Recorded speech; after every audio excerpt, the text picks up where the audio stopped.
Hello, வணக்கம். வணக்கம். 21 bus இங்க வருமா? வரும். எப்போ வரும்? வர நேரம் தான். பஸ் எத்தனை மணிக்கு ஒரு தடவை வரும்? அரை மணிக்கு ஒரு தடவை. நீங்க எவ்வளவு நேரமா இங்க நிக்கிறீங்க?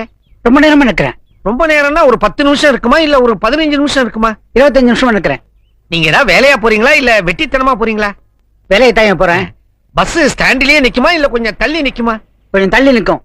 தள்ளின்னா எவ்வளவு தள்ளி? ஒரு 10 அடி தள்ளி நிக்கும். பஸ்ஸுக்குள்ள நடந்தே போய் ஏறணுமா இல்ல ஓடி போய் ஏறணுமா? அது அவன் சாமர்த்தியத்தை பொறுத்தது. பஸ் எல்எஸ்எஸ் சர்வீஸ் தானே? ஆமா. என்ன கலர் இருக்கும்? பச்சையா சிவப்பா? பஸ் வந்தாதான் தெரியும்.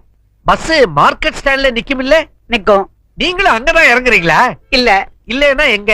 நான் பார்க் ஷாப்ல இறங்கிடுவேன். பார்க்னா நேரு பார்க்கா இல்ல காந்தி பார்க்கா? நேரு பார்க்கியா? நேரு பார்க் மார்க்கெட் ஸ்டாண்டுக்கு முன்னால வருமா இல்ல தாண்டி வருமா? தாண்டி வரும்யா. ஹலோ, பஸ் சார்ஜ் எவ்வளவு இருக்கும்? ₹1.10. ஒரு 5 ரூபாய் கொடுத்தா மீதி சில்லறை கொடுப்பாங்களா? கொடுப்பாரியா? டிக்கெட்டை நாம போய் கண்டக்டர் கிட்ட வாங்கணுமா இல்ல கண்டக்டரே வந்து நம்ம கிட்ட கொடுப்பாரா? அவர் உட்கார்ந்த இடத்துல இருந்து கொடுப்பாரு. பஸ்ல சீட்டு கிடைக்குமா? கிடைக்கியா? ஜன்னல் ஓரமா கிடைக்குமா இல்ல ஏற கதவு பக்கமே கிடைக்குமா? பஸ்ல ஏறின பிறகு தெரியும். உங்களுக்கு சீட்டு கிடைக்குமா? தெரியாதியா? அதுவும் பஸ்ல ஏறின பிறகு தெரியும். டிரைவர் நல்லா ஓட்டுவாரா?